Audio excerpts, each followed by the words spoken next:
et bienvenue à toutes et à tous dans Multijoueur, votre rendez-vous jeux vidéo sur Tech & Co. Et aujourd'hui, eh bien, il va y avoir du sport.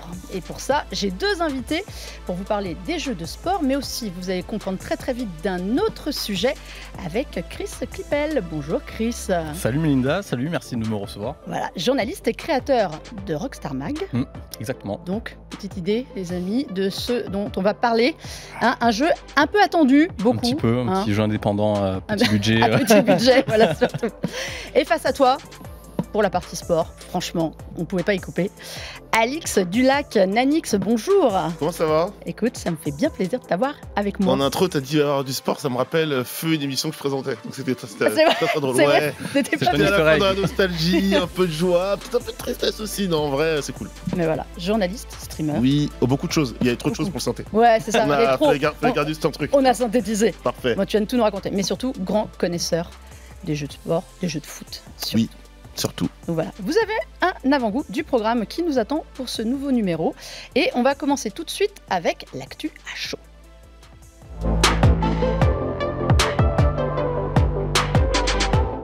Et cette semaine, dans l'actu à chaud, une actu qui est très chaude, peut-être même brûlante, on va savoir ça, qui en tout cas nous occupe depuis des semaines, des mois, voire des années. GTA 6, c'est pour quand ? Voilà, c'est la grande question que tout le monde se pose. Moi, je ça sais. fait quand même. Moi, je sais, voilà. Attention, scoop. Tu m'as pas demandé, mais je sais. Voilà. Incroyable. Voilà, 10 ans de GTA 5, Grand Theft Auto 5, pour ceux qui ne sauraient pas, passé par toutes les consoles dernièrement, et dont on attend un successeur, et surtout un jeu qui déchaîne les passions. Chris, pourquoi est-ce qu'on en parle tout le temps de ce jeu ? Parce qu'il est beaucoup trop attendu. Rockstar, en fait, nous a habitués avant à sortir plusieurs jeux par an. On rappelle, en 2003, c'était 6 jeux par an. Après, à partir de la génération PS3, c'était 1 jeu par an. Et donc, du coup, on n'avait pas trop d'attentes. Là, maintenant, Rockstar, depuis la sortie de GTA 5 en 2013, en 10 ans, ils ont sorti qu'un seul jeu, Red Dead Redemption 2.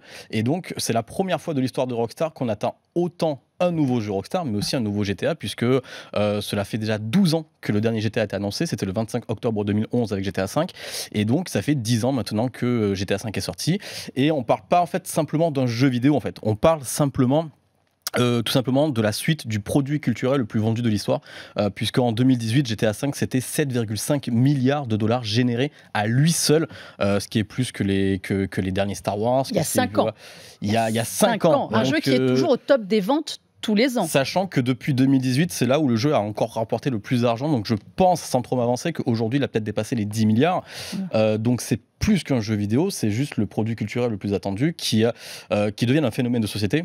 Et donc c'est pour ça que maintenant, au plus on attend, au plus on est là en mode c'est quand que ça arrive. Et là le problème c'est qu'on a officiellement qu'une annonce le 4 février 2022 où Rockstar nous a dit oui, le jeu est en développement actif, mais pas de logo, pas d'image, pas d'autres informations. Il y a eu malheureusement de gros leaks l'année dernière. Très, très beau. Mais voilà, là les fans sont vraiment en mode ok, là on veut la suite, sachant que quand le jeu va être annoncé, il va encore y avoir de l'attente jusqu'à sa sortie. Bien sûr. Donc voilà, c'est pour ça que là ça commence à chauffer. Alors justement, pour ceux qui voient l'image, on a derrière nous un tweet qui a été fait par Rockstar. Paradoxalement, c'était pour GTA Online, pour parler, c'est quoi, les 10 ans de GTA Online et pour la fête de la Lune. Dans cette image, les gens ont vu, tu vas pouvoir nous en parler, des signes. Le chiffre 6. Le chiffre 6, qui en fait n'est pas un chiffre 6. C'est le panneau Winewood. Voilà, c'est ça. C'est ça, c'est le panneau Winewood du jeu.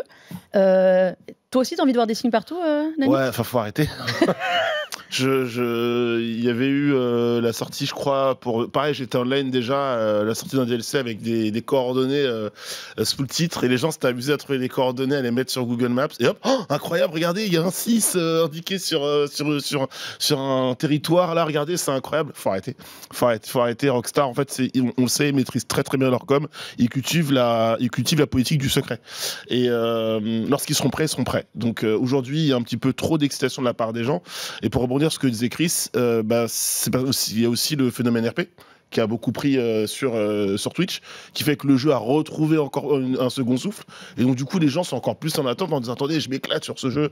Je regarde de meilleurs streamers faire du RP. J'ai aussi envie de rentrer dans l'aventure. Explique aux gens qui ne sauraient pas ce que tu entends par RP. C'est du jeu de rôle. En gros, chacun va incarner un personnage dans GTA et raconter une histoire. C'est du jeu libre. On n'est plus du tout dans le mode scénario du jeu. On invente son propre scénario, on invente des choses. Donc, il y a une phase de dialogue. C'est presque c'est de l'invention, quoi, pure et dure, de l'imagination en temps réel. Et au départ, même les plus sceptiques, ils se disaient bon, ça marchera pas, mais c'est tellement bien incarné, souvent drôle, et les scénarios inventés par les streamers correspondent à l'univers de GTA. Hein. C'est quoi, de la contrebande, de la trahison, de la corruption, donc exactement tout ce qu'on a dans le jeu. Du coup, le RP a vraiment donné une autre dimension au jeu, et c'est peut-être aussi grâce à ça que le jeu a tenu autant de temps sur autant d'années, parce que il n'y a aucun jeu vidéo de mémoire, arrêtez-moi si je me trompe, qui pouvait avoir la prétention de rester autant de temps entre guillemets inactif et être sur autant de plateformes en même temps. Donc franchement, bravo à GTA. Et pour en revenir au signe, Melinda, c'est pas pour toi et moi je ne les vois pas. Chris, toi à l'inverse, tu penses que Rockstar, ils sont capables de mettre des signes partout? Rockstar ont toujours apprécié les easter eggs. C'est-à-dire que les easter eggs, c'est pas eux qui les ont inventés. Hein. On connaît l'histoire avec le jeu Adventures, qui a été vraiment le premier easter eggs. Mais c'est vrai que Rockstar, avec GTA 3 notamment, ont relancé un petit peu cette mode des easter eggs en balançant des choses très subtiles. Moi, je pense qu'en fait, c'est un petit peu un moyen de prévenir les fans en les trollant. Parce que, effectivement, en 10 ans, on a eu des trucs, ou même moi. Là, par contre, en fait, ce qui se passe, c'est que ces dernières semaines, il y a eu vraiment une multiplication de ces images-là. Et donc, du coup, moi, je me suis tapé les 38 derniers communiqués de Rockstar qui remontent jusqu'à avril 2023 pour voir toutes les images qui ont été présentées. Et c'est vrai que là, le panneau Vinewood... Ouais, il n'est pas innocent. Voilà. On est d'accord. Sachant que, on rappelle, le mois d'octobre, les 2 derniers jeux Rockstar ont été annoncés au mois d'octobre, à savoir GTA 5 et Red Dead Redemption 2. Et en fait, pour Rockstar, et notamment Take-Two, le propriétaire, la maison mère de Rockstar, c'est un moment charnière, puisque c'est juste avant le bilan trimestriel de Take-Two le plus important qui se déroule début novembre. Et donc, c'est vrai qu'en général, c'est un moment propice pour affoler un peu la bourse, il faut rassurer les investisseurs, etc. Bon, je pense pas que quand tu t'appelles Rockstar et que tu vas annoncer GTA 6, tu en aies forcément besoin. Mais voilà, alors après, ce qui est sûr, c'est que maintenant, ça fait 10 ans, ça approche. Voilà, donc est-ce que ça approche vraiment dans les prochains jours ou pas, je ne sais pas. Mais moi, je pense que Rockstar, justement, connaissent vraiment la communication, ils savent faire. Et c'est vrai que moi, à l'époque, quand ils ont balancé les coordonnées, c'était il y a 2 ans, hein, c'était pour le DSC de Caio Perico. Exactement. On mettait les coordonnées et en fait, on avait un chemin de campagne qui faisait vraiment la forme d'un 6. Moi, j'étais là en mode... Plus ou moins la forme d'un 6. Voilà. Si tu veux voir un 6, tu vois un 6. Voilà. Fermer un œil et un peu de grenadine pour voir. Ça, voilà, on est d'accord. Okay. Moi, à l'époque, j'étais un petit peu... Là, le panneau Vinewood, je me dis, bon, quand même. Et en fait, il y a eu 3 images comme ça en 10 jours. Puisqu'après, il y a eu une image aussi, en fait, où ils ont refait le tout premier artwork de GTA V. Et en fait, on voyait un panneau... Enfin, non, des stations électriques, là, Ouais. Et en fait, en forme de 6. Alors, ce qui est dans le jeu aussi, hein, si tu vas dans GTA V à cet endroit-là, la forme du poteau électrique, il est aussi en forme de 6. Mais tu le voyais et tout. Et en fait, il y a eu ça, et il y a eu surtout 3 images un petit peu comme ça qui sont... Alors, je pense que de la part de Rockstar, c'est pas anodin, c'est vraiment pour affoler et un petit peu se moquer des fans. Mais après, voilà, c'est vrai qu'on se dit si c'est pas maintenant, si c'est pas dans les prochaines semaines, quand ça va être. Ouais. Mais voilà, c'est vrai qu'après, comme l'a dit Alix, il y a aussi la pression de comment repasser après GTA 5. Mais c'est ce que j'allais vous demander. Est-ce qu'ils vraiment ils ont besoin de GTA 6 ?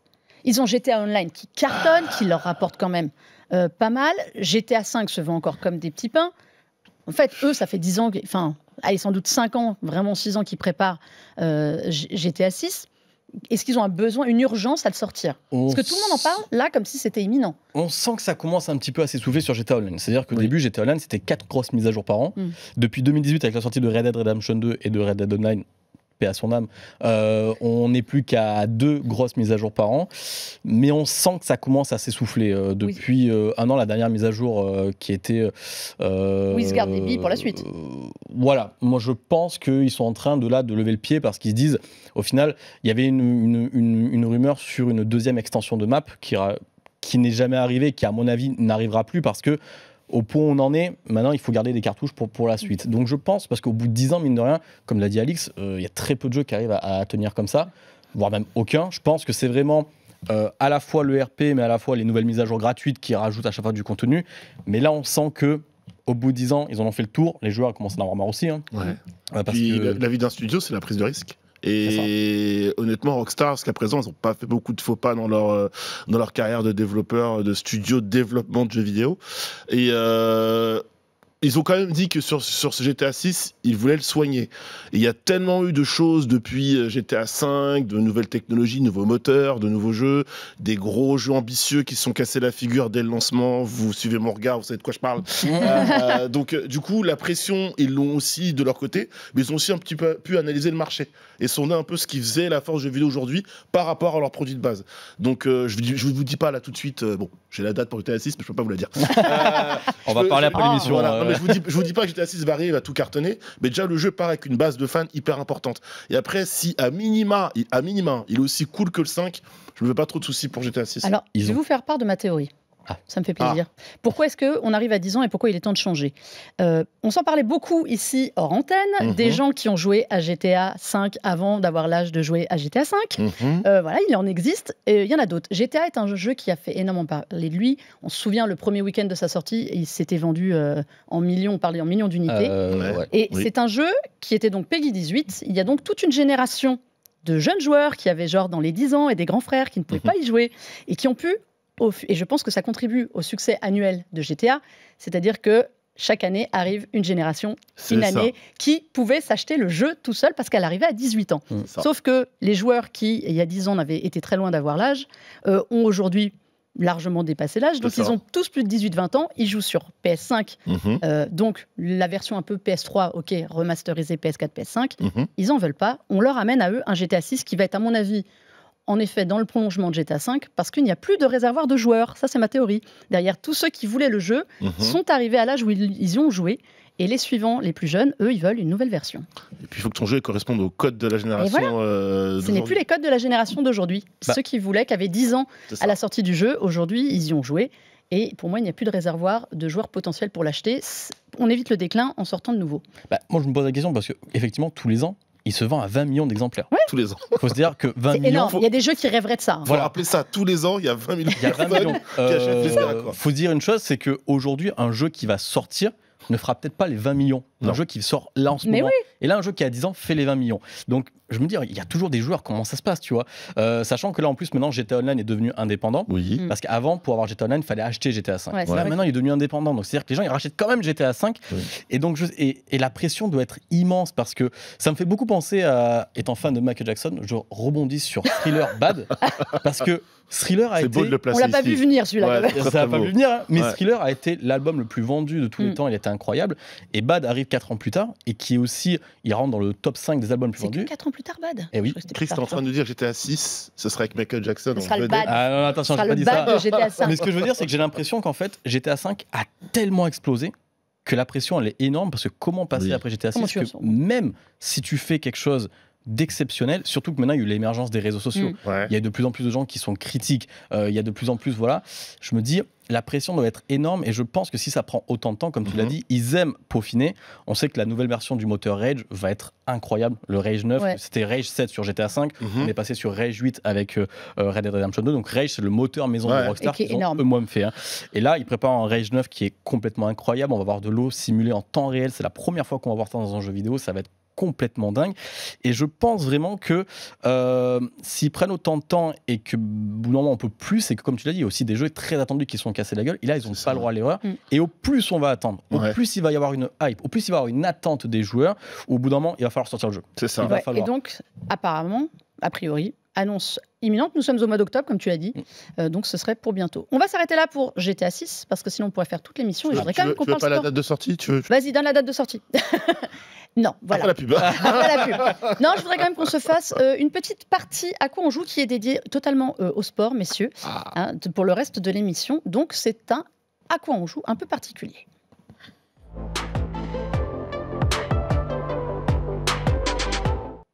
Parce que parmi toutes les grosses sorties de la rentrée, et Dieu sait qu'il y en a, il y a quand même des jeux de sport qui sont sortis, un peu traditionnels. Il n'y a pas de GTA 6, quoi. Il n'y a pas de GTA 6, nous reviendrons. Il y aura peut-être du sport dans GTA 6. C'est clair. Mais surtout, le phénomène de la rentrée, la petite news dans les jeux de sport qui sont quand même toujours les mêmes, c'est l'arrivée de FIFA 24. Non, je déconne. De EA Sports FC 24. Plus long, tu meurs. Alix, est-ce que c'est FIFA 24 ou pas? Bah non, ça s'appelle eSport FC, je sais pas pourquoi tu veux le comparer à FIFA 24, c'est fini tout ça. C'est exactement la même chose. Alors après, il y a des petites nouveautés, on va dire que sur l'aspect graphique visuel, c'est un petit peu différent. Donc on a une interface qui est un petit peu différente de celle qu'on avait sur les précédents FIFA, mais sinon globalement, c'est le même jeu pour la simple raison que c'est toujours le même studio en fait. Donc même si la FIFA n'est plus là pour donner son nom et sa licence, hein, je rappelle que c'est un désaccord financier entre le studio et la FIFA qui a amené au divorce. Après 30 ans. Après 30 ans, ouais, mais juste, EA voulait pas mettre l'argent que la FIFA réclamait. Et la FIFA, elle, a vu qu'avec le mode Ultimate Team dans FIFA, il y avait vraiment matière à gagner de l'argent. Je crois qu'il y avait une année pendant le Covid, d'ailleurs, pendant le Covid, c'est FIFA qui a rapporté le plus d'argent à la FIFA tout court sur l'année. Hein. Ouais, il n'y a plus de match. Voilà, il n'y a plus de match pour situer. Mais bon, non, mais c'est important de le dire quand même, parce que c'est quand même un fait historique. C'est grâce au pack, ça. C'est grâce au pack. Exactement. Non, on rigole, le Ultimate. Il y a de la frustration ici. Ah non, le Ultimate Team, je boycotte. Alors, Ok, très bien. Ça fait partie de mon travail, mais souvent, malheureusement. Non, c'est le même jeu, c'est le même moteur, c'est le Frostbite, c'est le moteur de Battlefield qu'on a depuis FIFA 17. Donc le même jeu avec les mêmes atouts et les mêmes problème aussi, quelques petits ajustements sur la carrière, quelques petites choses nouvelles sur le mode Ultimate Team, qui est toujours aussi jouissif à jouer, malgré les packs, monsieur. Oui, monsieur. Un jeu qui vous fait jouer du lundi au lundi, j'en trouve pas beaucoup. Hein. GTA Online. On a dit qu'on parlait pas de GTA, voilà. Mais c'est le même jeu. C'est le même jeu, donc au final, il y a des gens qui sont assez déçus, il y a des gens qui sont assez contents. C'est vrai qu'on pouvait se dire, il n'y a plus la FIFA, tu changes de nom, tu changes un peu ton approche et ta com, peut-être le moment de tout changer, hein, changer de moteur, changer de façon de jouer, mais je vais répondre ce que je réponds depuis des mois et des semaines. Tant que le moteur Frostbite sera là, eSport ne peut pas en fait changer l'architecture de son jeu. Donc, et puis les joueurs ne veulent pas ça. Enfin là, on a vu les chiffres qui sont tombés, 11,3 millions de joueurs dès la première semaine, c'est mieux. Alors évidemment ils se gargarisent, c'est mieux que FIFA 23, mais est-ce que finalement les gens n'ont pas acheté, on rigole quand je l'appelle FIFA 24, mais les gens ont acheté FIFA 24 en fait. Oui. Ils sont pas allés chercher autre chose. Je pense que pour le grand public, le changement de nom a aussi peut-être un attrait. C'est pour ça que ça a plus fonctionné que FIFA 23 en mode s'il change de nom, peut-être le jeu va changer. Donc c'est peut-être par curiosité. Voilà. Ce qui en fait, mine de rien, la licence le plus gros lancement de licence cette année. C'est une nouvelle licence, mine de rien. Mais après, c'est vrai que pour moi. Tu vas leur faire plaisir à Electronic Arts en disant c'est une nouvelle licence. Mine de rien, techniquement, oui, même si, comme l'a dit Alix, au niveau du gameplay, ça reste du FIFA. Et même, je trouve qu'on perd de plus en plus le côté simulation. Un petit peu lent, non? Et t'as pas trouvé ça un petit peu lent? Oui. Tant mieux, parce que tous les ans, à la même période de l'année, donc août-septembre, quand on a le jeu soit en démo, soit en version presse pour pouvoir commencer à faire nos previews, le jeu est très bien en termes de rythme. Puis après, les joueurs s'en plaignent et arrive la fameuse mise à jour de mi-octobre où le jeu prend une vitesse x4 et là, le jeu est injouable. Ils font exprès? Je sais pas s'ils font exprès, mais la méthode, elle se répète année après année. Ouais. Pour l'instant, on n'a pas encore entendu parler de cette mage, presque j'ai envie de dire maudite, parce qu'elle... En fait, quand le jeu est lent, le jeu a plein de défauts, mais c'est perceptible, mais ça reste jouable. Quand le jeu est accéléré, tout ce qui est en mesure de casser en termes de gameplay ou de technique avec le moteur explose, et là, tous les bugs ressortent, quoi. Moi, je trouve que pour une nouvelle licence, donc comment on va l'appeler, il y a quand même un problème sur FIFA.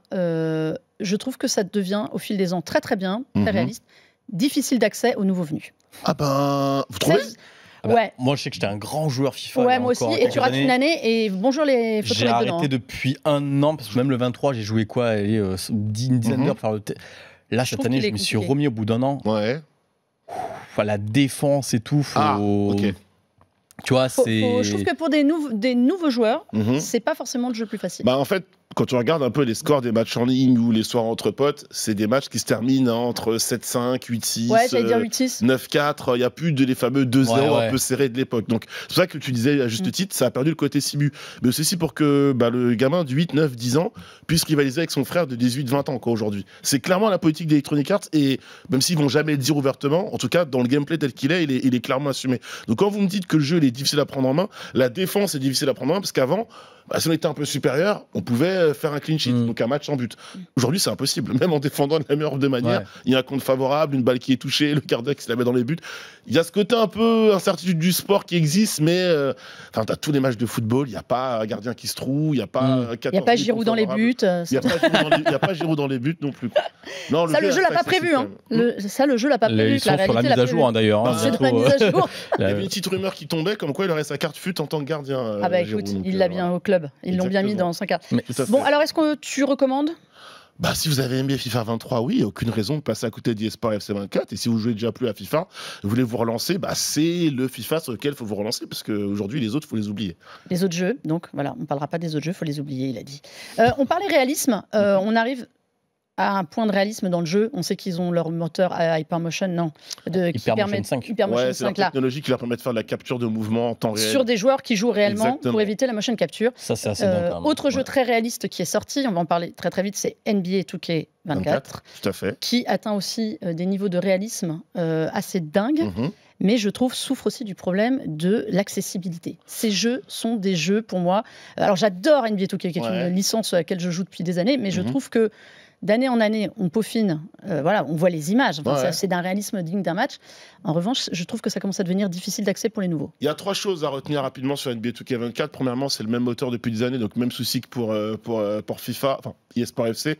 On ne changera pas la base du jeu tant que le moteur sera le même. Même je trouve, d'ailleurs, je pousse depuis 2-3 ans en le signalant, je suis un peu seul, mais je pense que les autres vont me suivre, en disant, ça reste toujours beau, attention. Certaines expressions faciales, certaines synchronisations labiales quand les gens parlent, s'expriment, etc. dans le jeu, ça commence à dater un petit peu, mais vous me direz, c'est pas pour ça qu'on achète NBA 2K. Deuxième chose, le shoot, tous les ans, le shoot change. Et je te rejoins. C'est compliqué, ça, jouer NBA 2K, ça restait quand même, c'était déjà dur, mais ça restait quand même accessible. J'avais pas besoin de connaître les zones de shoot préférentielles de chaque joueur par cœur. Et pourtant, j'adore la NBA. Mais là, le jeu, vraiment, pour quelqu'un qui entre, qui a une petite connaissance de la NBA, c'est trop difficile pour lui. Et le troisième point, c'est les microtransactions. Ouais, alors ça, on n'en parle pas, on a dit. On n'en parle pas. Ça, c'est non. Ça, pour moi, je suis anti-microtransactions dans tous les jeux. Je trouve qu'on joue, surtout dans les jeux de sport, on joue pour faire des matchs avec ses potes ou en ligne. On joue pas pour faire des. Voilà. Faites du Ultimate Foot si vous voulez. Mais les microtransactions, pour moi, c'est un vrai problème. Et c'en est un pour NBA 2K en tout cas. Et c'en est un, voilà. Réalisme. Toujours dans le jeu vidéo, on va parler changement de sport. Forza Motorsport, qui revient sans numéro. Un reboot.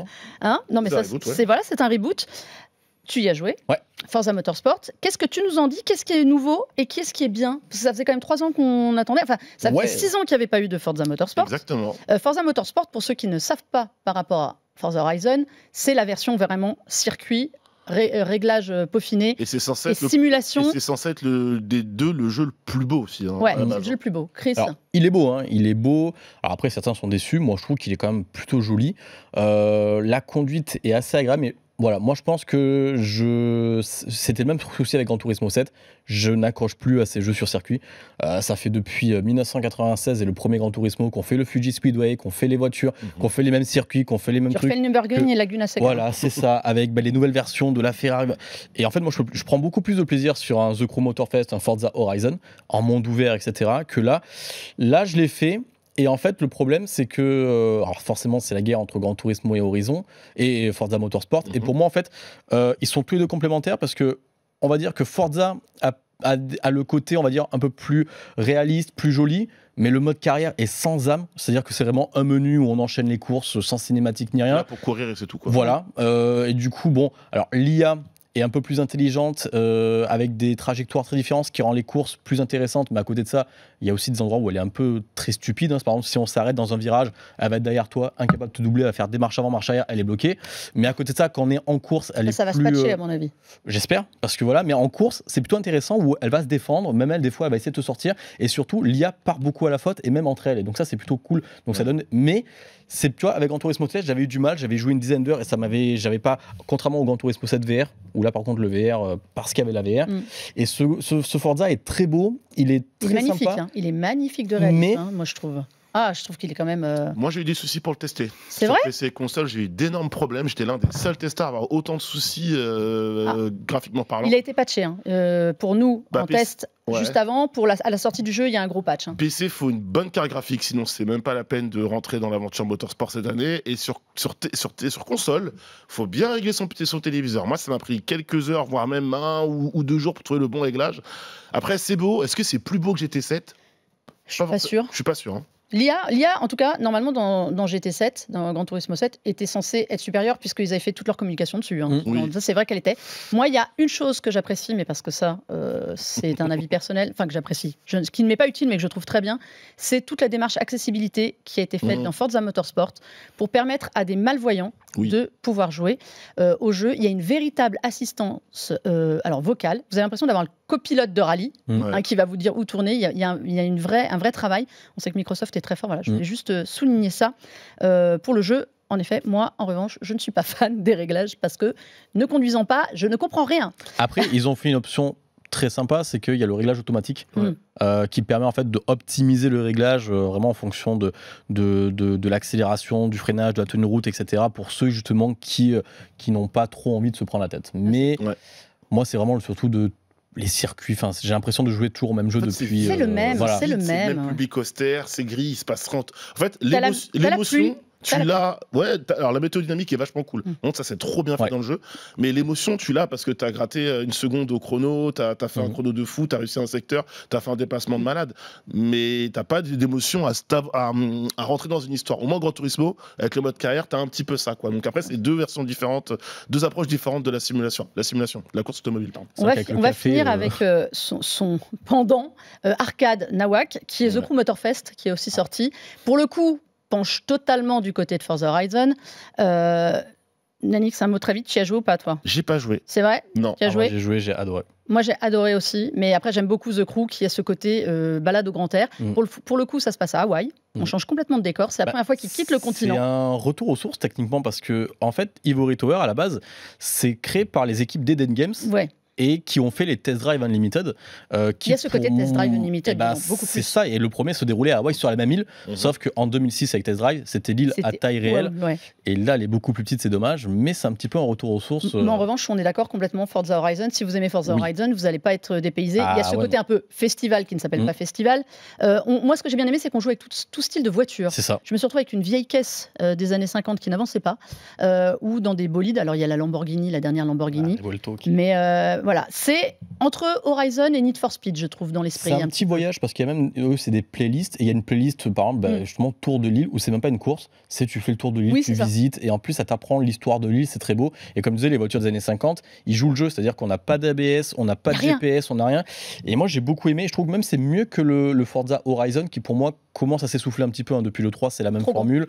Et là encore, Forza Horizon, techniquement, a un peu tout pompé sur Test Drive Unlimited 2 en 2011, qui proposait le festival Solar Crown. Donc voilà, c'est un peu Test Drive le précurseur de tout ça, d'où le fait que j'attends très vite et impatiemment le Test Drive Solar Crown. Mais c'est vrai que sur The Crew, même la conduite a été un petit peu améliorée. On reste dans l'arcade, mais c'est aussi amélioré par rapport à The Crew 2. Et moi, je sais que j'ai dû passer une vingtaine, 31 d'heures de jeu, et j'ai vraiment passé un très bon moment. Et c'est très beau. Et il est très très beau. Et l'ambiance, le circuit qu'on voit là à l'image, si vous regardez, ambiance un peu Tokyo, j'ai beaucoup aimé. C'est propre, très très propre. Donc voilà. Donc ça, c'est nos recos, jeux de sport. Merci messieurs d'être venus. On est arrivé au bout de cette émission. Déjà. Mais oui, je sais. Mais on aurait pu faire qu'une émission sur Rockstar. Tu seras obligé de revenir. Donc GTA 6 sera officiel. J'ai la date. Voilà. Donc si vous voulez la date, vous appelez Nanix, il vous la donnera. On va en discuter. Nanix, merci d'être venu. Merci de l'invitation. Mais oui, écoute, c'est bugué. Pour parler FIFA 24, 25 aussi, tu reviendras. Pas de soucis. Quand il se rappellera FIFA 25. Exactement. Chris, merci, on te retrouve sur Rockstar Mag. Pour nous parler de GTA 6 incessamment sous peu, voire avant. Là, on reste aux aguets, au taquet. Mais encore merci de l'invitation, c'était très cool. Et puis voilà. Très bien. Merci à vous tous et toutes d'avoir regardé cette émission. Vous pouvez la retrouver en replay sur la chaîne Tech & Co, sur le site Tech & Co, évidemment en podcast sur toutes les bonnes plateformes. Et on se dit à la semaine prochaine avec le retour de la toile d'araignée au plafond. Allez, jouez bien.